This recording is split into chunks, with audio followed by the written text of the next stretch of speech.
ഒറ്റയ്ക്കിരുന്ന് മുഷിഞ്ഞോ? അവന്മാര് വിടാതെ എങ്ങനെയാ വരുന്നേ? റാസ്കൽ. ഫസ്റ്റ് നൈറ്റിന്റെ ഡീറ്റെയിൽസ് എല്ലാം ഫോൺ ചെയ്ത് പറയണമെന്നാ പറഞ്ഞിരിക്കുന്നത്. എന്താ പറയണോ? ഇന്ദുവിന് വിരോധമില്ലെങ്കിൽ എനിക്ക് മടിയൊന്നുമില്ല കേട്ടോ. ഇരിക്കേ. ആ, നവവധുവിനെ മണിയറിലേക്ക് തള്ളിവിടാനും കുസൃതത്തരങ്ങളൊക്കെ പറഞ്ഞു തരാനും ഇവിടെ നാത്തുമാരാരുമില്ല. ഞാൻ ഒറ്റത്തറിയാ. ആകെ കൂടെ സ്വന്തമെന്ന് പറയാൻ ഒരമ്മാവ് മാത്രമേ ഉള്ളൂ. ഇപ്പോ ഇന്ദു. ഇന്ദുവിന് എന്താ ഒരു വല്ലായിക? കോളേജിൽ പഠിച്ചവരാകുമ്പോ ഇത്രയും നാണവും ഭയവും ഒന്നും ഉണ്ടാകാൻ പാടില്ലാത്തതാണല്ലോ. എന്തു പറ്റി? സുഖമില്ലേ? മരുന്നല്ലേ വേണം? വേണമെങ്കിൽ ഞാനൊന്ന് ടെസ്റ്റ് ചെയ്ത് നോക്കാം. സ്റ്റെപ്പ് എടുത്തുണ്ടല്ലേ? വേണ്ട, എനിക്കൊന്നുമില്ല. ഒന്നുമില്ല പിന്നെന്താ ഇങ്ങനെ? അപ്പോഴേ ഞാനൊരു ഡോക്ടറാ. ഡോക്ടറുടെയും വക്കീലിന്റെയും മുമ്പിൽ കള്ളം പറയാൻ പാടില്ലെന്നാണ് പ്രമാണം. പറയാൻ നാണിക്കൊന്നും വേണ്ട. പണ്ടുള്ള മുത്തശ്ശിമാര് പറയാറുള്ളത് പോലെ, എന്റെ പൊന്നു മോളെ, കല്യാണം കഴിഞ്ഞ് എന്റെ മൂത്ത മോളെ പ്രസവിച്ചതിന് ശേഷമാണ് എന്റെ പിള്ളേരച്ഛന്റെ മുഖം നേരെ ചെയ്യാൻ കാണുന്നത്. നീ അങ്ങനെ വല്ല ഉദ്ദേശമാണോ? ഇന്ദുവിന് എന്ത് വേണമെങ്കിലും എന്നോട് തുറന്നു ചോദിക്കാം. ചില വീക്കിലുകളിൽ ചില പെൺകുട്ടികൾ ഡോക്ടർമാരോട് എഴുതി ചോദിക്കാറില്ലേ, പ്രിയപ്പെട്ട ഡോക്ടർ, ഞാനൊരു പുരുഷനെ സ്നേഹിച്ചു. ആ പുരുഷൻ ഇപ്പോൾ എന്നെ വഞ്ചിച്ച് വേറൊരുത്തിയെ വിവാഹം ചെയ്തിരിക്കുകയാണ്. ഈ അവസ്ഥയിൽ ഞാൻ എന്ത് ചെയ്യണം? ഇന്ദു കോളേജിൽ പഠിക്കുമ്പോ വല്ല പ്രേമബന്ധത്തിലും കുടുങ്ങിയിട്ടുണ്ടോ? പേടിക്കൊന്നും വേണ്ട, ഞാൻ വെറുതെ ചോദിച്ചെന്നേ ഉള്ളൂ.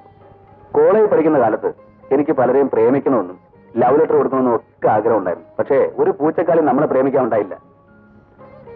കോളേജിൽ പഠിക്കുമ്പോ ചില്ലറ റൊമാൻസ് ഒക്കെ ഉണ്ടാകുന്നത് ഒരു രസമാണല്ലേ. ആ, അന്ന് സാധിക്കാത്തത് പലതും പലിശയടക്കം ഞാൻ തിരിച്ചെടുക്കാൻ പോവുക. ഇനിയാണ് നമ്മുടെ പ്രേമം തുടങ്ങാൻ പോകുന്നത്. കവി പാടിയതുപോലെ എന്റെ ഇന്ദുവിനെ ഞാൻ പ്രേമിച്ചു പ്രേമിച്ചു നിന്നെ ഞാനൊരു ദേവസ്ത്രീയാക്കും കും കും കും.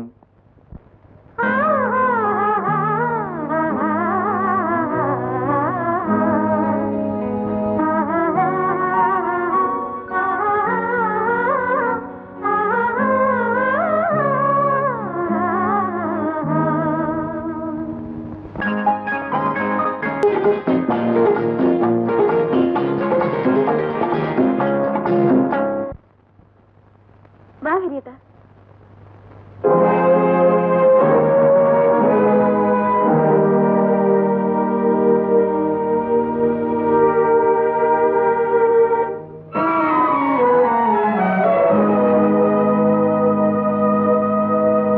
ആരാ ഇത്?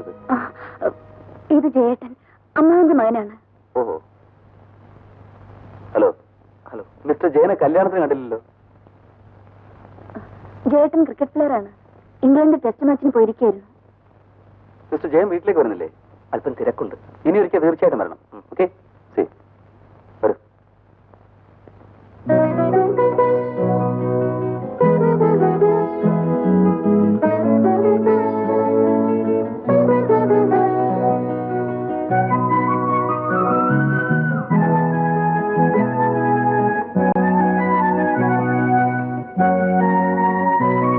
ആഹാ, ശ്രീമതി ഒറ്റക്കിരുന്ന് വിവാഹസ്വപ്നം കാണാണോ?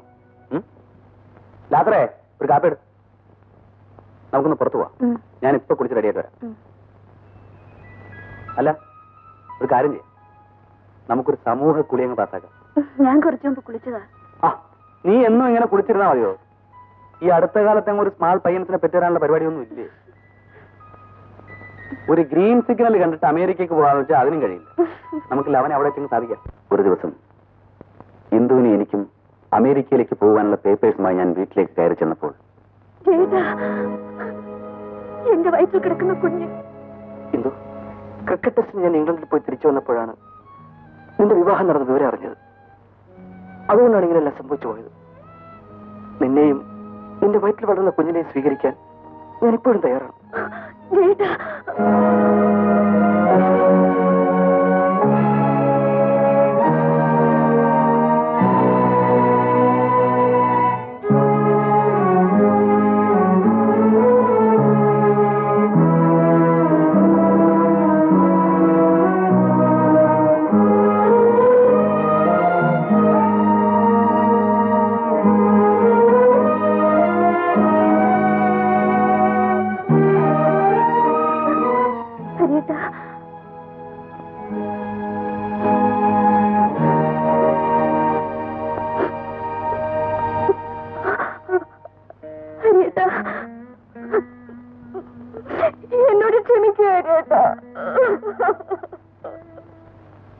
താൻ ജീവന തുല്യം സ്നേഹിക്കുന്ന ഭാര്യയുടെ വയറ്റിൽ മറ്റൊരാളുടെ ബീജമാണ് വളരുന്നതെന്നറിഞ്ഞാൽ ഏത് പുരുഷനാണ് അച്ചോ സഹിക്കുക?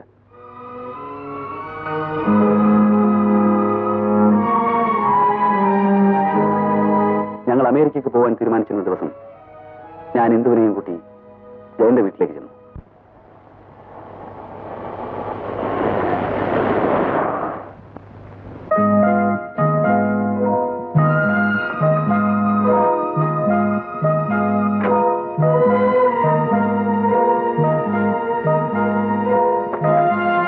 ഇറങ്ങിക്കോളൂ.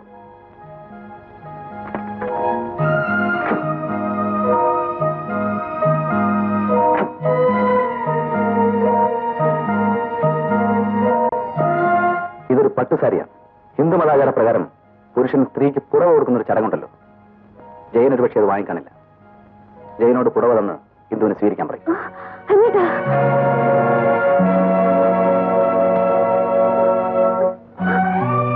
മനസ്സുകളുടെ ഇണക്കമാണ് വിവാഹം. മനസ്സിലൊരാളുടെ ചിത്രവും കാത്തു സൂക്ഷിച്ചുകൊണ്ട് മറ്റൊരാളുടെ ഭാര്യയായി വേഷം കെട്ടുക എന്ന് വെച്ചാൽ അത് അഭിനയിച്ച് ഫലിപ്പിക്കാൻ വളരെ ബുദ്ധിമുട്ടാണ്. എനിക്ക് എന്നെ മാത്രം സ്നേഹിക്കുന്ന ഒരു ഭാര്യയാണ് ആവശ്യം. വേണ്ട, കള്ളം പറഞ്ഞ് ഫലിപ്പിക്കാൻ നോക്കണ്ട. ഞാൻ അഡ്വക്കേറ്റിനെ കണ്ടാണ് വരുന്നത്. നിയമപരമായി നമ്മുടെ വിവാഹബന്ധം ഏർപ്പെടുത്താനുള്ള നോട്ടീസാണിത്. ഇന്ദുവിന് ഇനി ആരെ വേണമെങ്കിലും വിവാഹം കഴിക്കാം.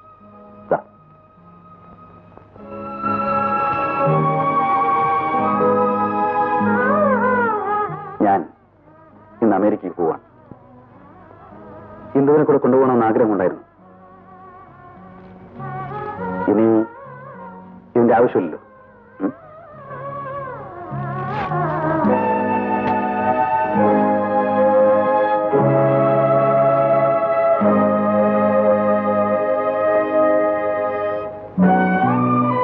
Wish you all the best. Good bye.